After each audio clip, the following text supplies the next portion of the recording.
बहुत अच्छा। और जैसे कि मेरी मूंछें बन रही हैं, तो यहाँ पर माना जाता है कि अगर आपकी मूंछें बन रही हैं तो यानी कि इसका स्वाद ज़्यादा बेहतर होगा दूसरों के निस्बत।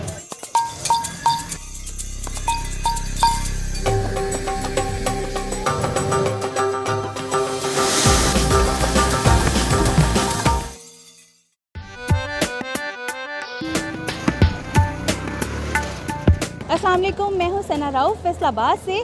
पाकिस्तान के तीसरे बड़े शहर में सुबह का आगाज़ हो चुका है और कई अफराद ऐसे हैं जो कि घरों में नाश्ता कर रहे हैं, तो कई बाहर नाश्ता पॉइंट्स का रुख कर रहे हैं। तो हम आपको लेके चलते हैं एक नाश्ते के लाजमी जुज़्व यानी लस्सी की तरफ। तो जैसे कि आप मेरे पीछे देख सकते हैं, घंटा घर है और इसके साथ ही यहाँ पर फेमस पॉइंट है बंगाली मिल्क शॉप, जहाँ पर जाके अगर आपने लस्सी नहीं पी तो इसका मतलब है कि आपका फैसलाबाद का सफ़र अभी अधूरा है। तो चलिए चलते हैं।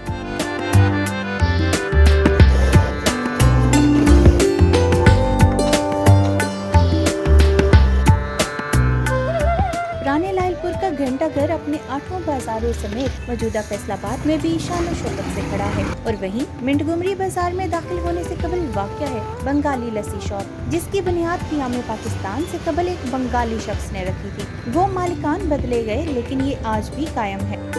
मैं दुकान में पहुंच गई हूं, जहां मशीनी मधानी के साथ ताज़ा दूध, दही और चीनी से जागदार लस्सी बनाई जा रही है। और लें जी, ताज़ा बताज़ा मग तैयार।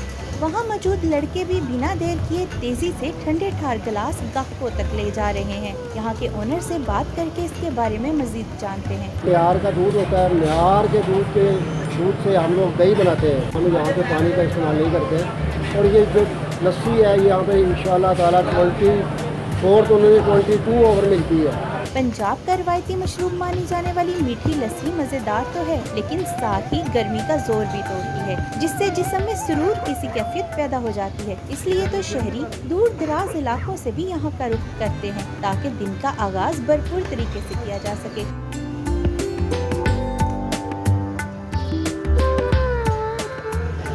लस्सी का गिलास हम तक पहुँच गया है और अब हम इसको टेस्ट करके बताते हैं कि कैसे है। इसके ऊपर मलाई का एक बड़ा सा टुकड़ा भी मौजूद है। टेस्ट उम्मीद है कि अच्छा होगा।